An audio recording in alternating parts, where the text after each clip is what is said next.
we have an update on the Kansas City parade shooting. 2 juveniles have now just been charged and are being held at a juvenile detention center. We've also learned that at least half of the 22 victims hurt in the shooting, this makes my stomach sick, are children. Yesterday, we told you that Lisa Lopez Galvin was killed. She was a mother of 2, a huge Chiefs fan, and a local radio DJ. Now, we've learned that Taylor Swift gave $100,000 to Lisa's family.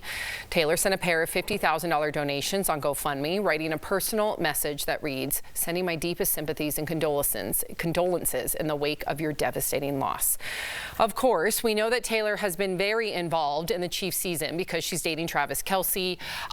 Tori, we've talked about Taylor Swift and the Taylor Swift effect, and a lot of people wondering, is she going to get more involved politically? Do you think this is her way of bringing gun reform to the forefront? So, first of all, I think it's kind of her that she did this. It's very generous that she did this. I expected it. But the first thing I thought of when this happened was Taylor Swift has now just entered the chat of gun control. Because she's involved with Travis, because she's with the Kansas City group, because she is the largest voting bloc of an individual that there is. It used to be Oprah. She could gain about 1 million votes. Taylor Swift outdoes that by asking people to register. They're out the door lining up. I'm not saying she has to say something, but if I know Taylor Swift, and I've watched Miss Americana and her documentary, she feels a deep need to speak her mind when things come to a peak. We are at a peak.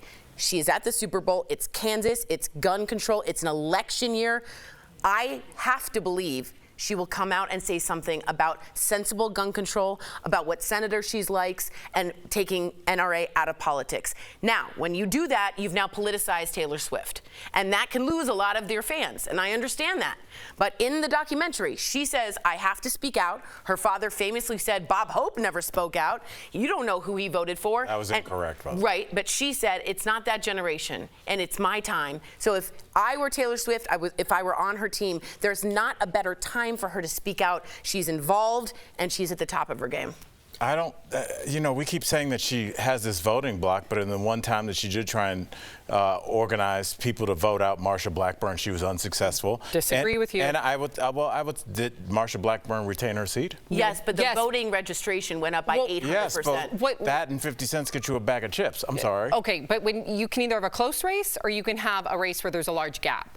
And before Taylor Swift got involved, it looked like that Marsha Blackburn, it would have been a clean sweep. When Taylor Swift got involved, not only did she get 1 million people to register to vote locally, but she also saw that it was a very tight race. That was a win for the Democrat. I mean, clearly they didn't win the seat, but given the fact that it looked like that there wouldn't even have been a race between the two of them, that alone is a win. I'm not saying that she can't shift some votes. I'm saying that moral victories are not victories when we start counting votes in the House and the Senate. What I'm saying is I do believe that she carries a ton of weight, but we still haven't seen that weight really translate to a candidate winning or supplanting a candidate that they were supposed to lose to. I think a lot of Taylor Swift fans were already galvanized to vote because of the abortion issue that is now going to affect the rest of their lives, and the president that we had before Biden. I think a lot of people are already locked in. Jeff, I think you're underestimating Taylor's power a lot. Go ahead. I don't have enough time to get on the Taylor train, but I do hope that they set a precedent for these people that are involved in this shooting and bring the hammer down. Yeah. Because I would